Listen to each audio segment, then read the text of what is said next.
ধরে দাঁড়াতেই তার কানে এলো এক মৃদু গানের গুনগুন শব্দ। শব্দটা আসছে হেনরির ঘর থেকে। অন্ধকারে কিছুই ঠিক করে বোঝা যাচ্ছে না। সেই কালো অন্ধকারের মধ্যে দৃষ্টি কিছুটা স্বাভাবিক হতেই হেনরির সারা শরীর হিম হয়ে গেল।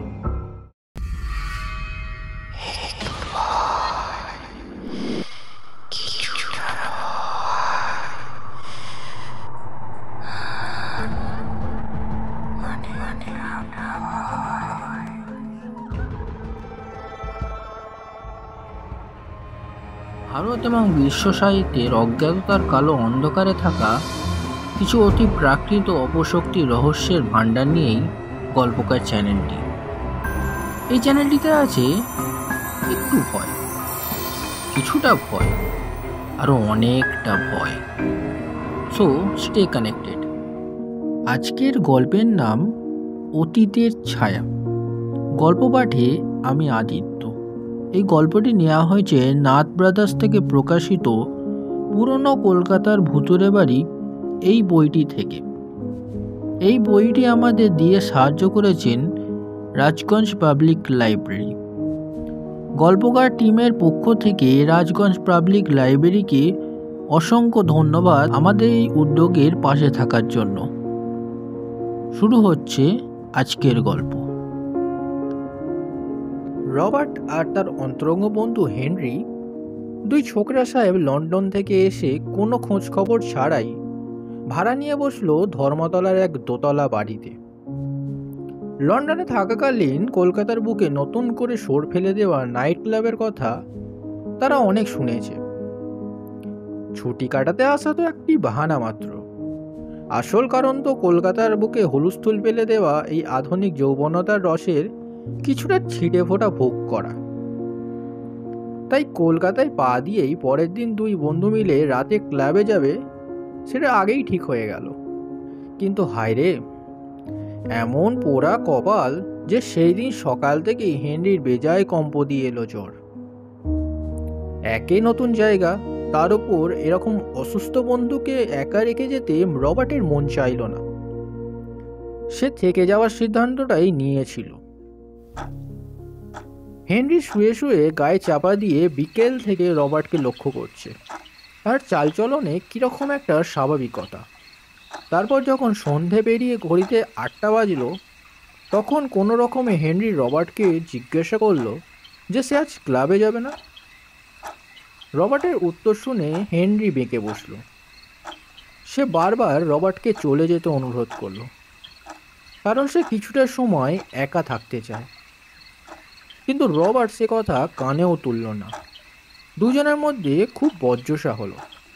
কিন্তু অবশেষে অসুস্থ বন্ধুর একাকিত্ব থাকার অনুরোধ তাকে ক্লাবে যেতে এক প্রকার বাধ্যই করল। রবার্ট বেরিয়ে গেছে প্রায় 2 ঘন্টা আগে। হেনরিরও শরীরটা কিছুটা সবল হয়েছে মনে হলো। বিছানার পাশেই একটি বড় জানালা। জানালা দিয়ে বাইরের চারিপাশ দেখা যাচ্ছে। এই বাড়ির চারপাশে সেরকম কোনো বাড়ি নেই, তাই ভারতের এই স্নিগ্ধ রাতের পরিবেশ দারুণভাবে দৃষ্টি আকর্ষণ করলো হেনরির। ঝাঁ ঝাঁ করছে ঋষিরাত। অনবরত নাম না জানা প্রকার কনসার্ট চলেই যাচ্ছে, যেন রাতের বেলা তারা প্রতিজ্ঞা করে নিয়েছে তাদের কোলাহলটিকে বাকি সকল কোলাহলের ঊর্ধ্বে নিয়ে যাবে তারা। জনহীন রাস্তার ল্যাম্পপোস্টের আলোগুলো তাকিয়ে আছে প্রেত পাণ্ডুর দৃষ্টিতে। জ্বরের কারণে সকাল থেকে অনেক ঘুমিয়েছে সে, তাই একবারের জন্য ঘুম তার চোখে এসে আর ধরা দিচ্ছে না। হেনরি মনে মনে স্থির করলো রবার্ট বেশি দেরি নিশ্চয়ই করবে না, তাহলেও ফিরে এলেই একসঙ্গে শুতে যাবে তারা। জানালা দিকে তাকিয়ে রয়েছে হেনরি। এমন সময় আচমকা এক মন মাতানো অথচ কড়া আতরের গন্ধ তার নাকে এসে লাগলো। গন্ধটা খুব দামি আতরের না হলেও একদম লোকাল মালও নয়, মোটামুটি অভিজাতদের শ্রেণীতে ফেলা যেতে পারে এটাকে। কিন্তু এই গন্ধ এলো কোথা থেকে? গন্ধটা যতই নাকে যাচ্ছে হেনরি যেন আস্তে আস্তে সেই গন্ধের গভীর জলাশয়ে ডুবে যাচ্ছে। আচমকা রাতে স্নিগ্ধ অন্ধকার ও হেনরির এই মধুর সুবাসের মধ্যে ডুবে যাওয়াকে এক পলকের মধ্যে ছিন্ন ভিন্ন করে দিল পাশের ঘর থেকে ভেসে আসা এক নুপুরের মধুর ঝঙ্কার। চমকে উঠল হেনরি। এই জনমানবহীন বাড়ির মধ্যে নূপুরের আওয়াজ এলো কোথা থেকে? বিছানা থেকে মাটিতে পা দিতেই হেনরি বুঝতে পারল এখনো সে পুরোপুরি শরীরে জোর পায়নি। তাও আস্তে আস্তে দরজাটা খুলে বাইরের দিকে প্রথমে একবার উঁকি মারল। অন্ধকার বারান্দাতে সেই আতরের গন্ধের পরিমাণ অতি তীব্র। আস্তে আস্তে দরজা থেকে বেরিয়ে সিঁড়ির ঘরের দিকে উঁকি দিল সে, কারণ আওয়াজটা হেনরি ওই দিক থেকেই পেয়েছিল। সিঁড়ির ঘরের দিকে পা বাড়িয়েইছে এমন সময় হঠাৎ তার পেছন দিক থেকে কোনো এক নিশাচর পাখির দানা ঝাপটানোর আওয়াজ শোনা গেল। আরেকটু হলেই হেনরি মাটিতে পড়ে যাচ্ছিল, কিন্তু কোনো মতে নিজেকে সামনে নিয়ে দেওয়াল ধরে দাঁড়াতেই তার কানে এলো এক মৃদু গানের গুনগুন শব্দ।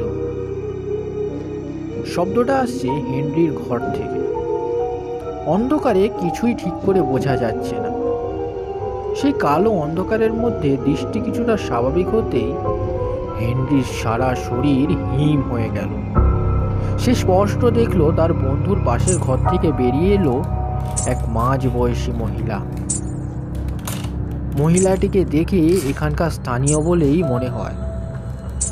ভেতরে ভেতরে তার খুব রাগ হলো। এরই মধ্যে একটি মেয়ের সঙ্গেও জুটিয়ে ফেলল রবার্ট, এবং রাগের আরেকটি প্রধান কারণ হলো ব্যাপারটা কেন তার থেকে লুকিয়ে রেখেছে সে কি হিংসা করে নিয়ে নেবে নাকি মেয়েটাকে? ভদ্রমহিলা ধীর পায়ে করিডোর দিয়ে সিঁড়ির দিকে যেতে শুরু করলো। নূপুরের শব্দে চারিদিকের অন্ধকার যেন থরথর করে কেঁপে উঠছে। মেয়েটির বয়স খুব বেশি হলে 27-এর বেশি হবে না। মহিলাটি তার দিকে পেছন করে আছে, কিন্তু মহিলাটির যৌবনিক প্রভাব সে এত দূর থেকেও বেশ অনুভব করছে। কিন্তু এসবের মাঝে থেকে হেনরির একটিবারের জন্য হুঁশ হয়নি যে তার চারপাশের কালো অন্ধকার আস্তে আস্তে তার অনেক কাছে এসে গেছে। কনসার্টের পরিচালক পোকাগুলো ভয়ে নিজেদের গুটিয়ে নিয়েছে, কিন্তু হেনরির সেই দিকে আর মন নেই। তার একমাত্র লক্ষ্য সামনের সেই যৌবনের মধুতে ভরপুর অচেনা মহিলাটি। মনে মনে সে রবার্টের চয়েসের তারিফ না করে পারল না। মেয়েটিকে ভালো করে দেখে একটু অবাক হলো সে। এই গরমেও মেয়েটির গলায় কমফোর্টারের মতো একটি তোয়ালে শক্ত করে বাঁধা। আবার মেয়েটি এগোতে শুরু করলো সিঁড়ি ঘরের দিকে। হেনরিও ধীর পায়ে তাকে অনুসরণ করলো। কিছুটা গিয়ে মেয়েটি আবার দাঁড়িয়ে পড়লো একদম সিঁড়ির মুখে। হেনরির বুকে এবার সাহস এসে গেছে। চুলোই যাক রবার্ট, আজ শুধু তারই দিন। এই বলেই দ্রুত পায়ে মেয়েটির দিকে এগিয়ে গেল সে। এগোতে এগোতে মেয়েটির একদম কাছে এসে দাঁড়িয়ে পড়ল এবং তার হাতটা বাড়িয়ে দিল মেয়েটির কাঁধ লক্ষ্য করে। এবং সাথে সাথেই সেই পেটপুরীর অন্ধকারে মুহূর্তের মধ্যেই হেনরির চোখের সামনে এক পলকে অদৃশ্য হয়ে গেল সেই অশরীর মেয়েটি। যেন সেখানে আদপে কোনো মানুষ ছিলই না।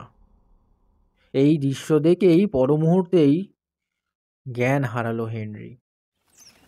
একেবারে জ্ঞান ফিরল তার পরের দিন সকালে। চোখে জলের ঝাপটা দিতেই চোখ খুলল সে। চোখ খুলেই আবার ফট করে বন্ধ করে দিল। সেই দৃশ্য এখনো যেন তার চোখের সামনে ভাসছে। বিছানার পাশে রবার্ট বসে, আর কিছুটা দূরে দরজার কাছে দাঁড়িয়ে আছে বাড়ির দারোয়ান। আগের রাতে সমস্ত ঘটনা রবার্টের কাছে ব্যাখ্যা করলো হেনরি।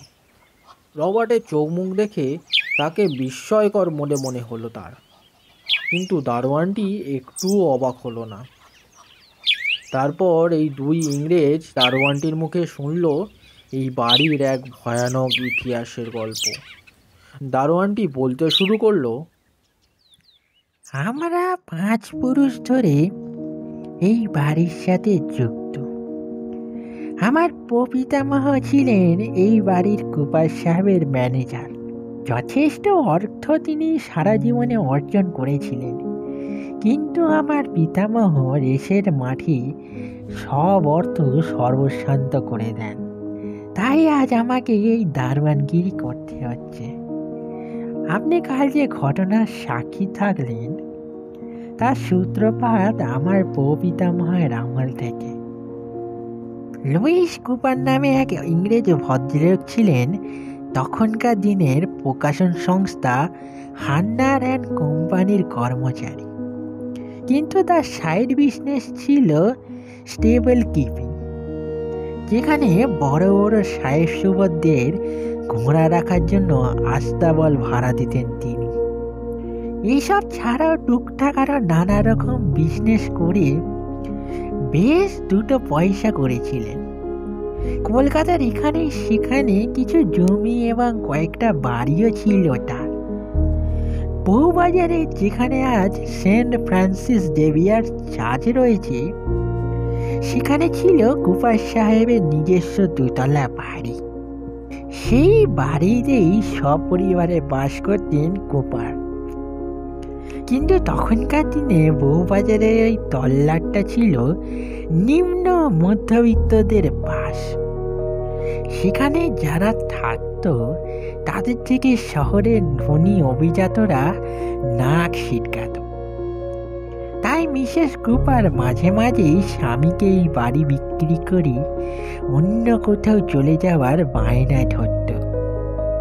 তারপর একদিন এমন ভাগ্য বিপর্যয় ঘটল যে মিসেস কুপারকে অন্য বাড়িতে চলে যেতেই হল। মাত্র 4 দিনের মধ্যেই তাদের চোখের সামনে 2 ছেলেই মারা গেল। একজনের বয়স ছিল 3 আর একজনের 6 বছর। দারুণ শোকে ভেঙে পড়লেন মিসেস কুপার। কয়েকদিন পরেই তার হাবভাবের মধ্যে পাগলের লক্ষণ ফুটে উঠল। একদম সময় নষ্ট না করি ভবানীপুর মেন্টাল অ্যাসাইলামে তাকে নিয়ে গেলেন মিস্টার কুপার। সেখানে থেকেই কিছুদিন চিকিৎসা চলল তার, এবং মোটামুটি একটু ভালো হতে মিসেস কুপার আর অ্যাসাইলামে সেখানে থাকতে চাইলেন না। তাই তাকে বউবাজারের বাড়িতেই নিয়ে এলেন কুপার। কিন্তু হিতে বিপরীত হল। এই বিশাল নির্জন জনশূন্য বাড়ি হাঁ করে খেতে আসেন মিসেস কুপারকে। বাড়ির যেদিকেই তাকায় সেই দিকেই তার ছোট ছেলেদের অদৃশ্য স্মৃতিচিহ্ন তাকে আবার অস্থির আর উদ্ভ্রান্ত করে তুলতে থাকল। কুপার তখন ভাবল বউকে অন্য কোথাও একটা বাড়িতে ভাড়া রাখলে কেমন হয়। মিসেস তো একা থাকতেই ভালোবাসে, কাউকে ওর ঘরে কাজ করতে দেয় না, কোনো রাঁধুনিকে রান্না করতেও দেয় না। তাই এইসব পাগলামি নিয়ে ওর একা নিরিবিলিতে থাকাই ভালো। তাই ধর্মতলার এই 2তলা বাড়ি ভাড়া করে স্ত্রীকে এখানে রাখলেন কুপার সাহেব, আর নিজে রয়ে গেলেন বউবাজারের পুরনো বাড়িতে। প্রতিদিন সকালে কুপার তার বগি গাড়ি করে চার্চে যেতেন। সেখান থেকে প্রেয়ার সেরে যেতেন স্ত্রীর কাছে। তারপর সেখান থেকে দুজনে বাজার যেত, এবং এইভাবেই দিন চলত তাদের। কোনোদিন এই নিয়মের কোনো ব্যতিক্রম হতো না। মিসেস কুপার কাউকে বিশ্বাস করতেন না, কিন্তু ইদানিং তার পাগলামিটা একটা নতুন লক্ষণ দেখা দিল। তিনি টাকা পয়সা গয়না গাটি বাড়ির দারোয়ানকে ডেকে ডেকে দেখাতেন।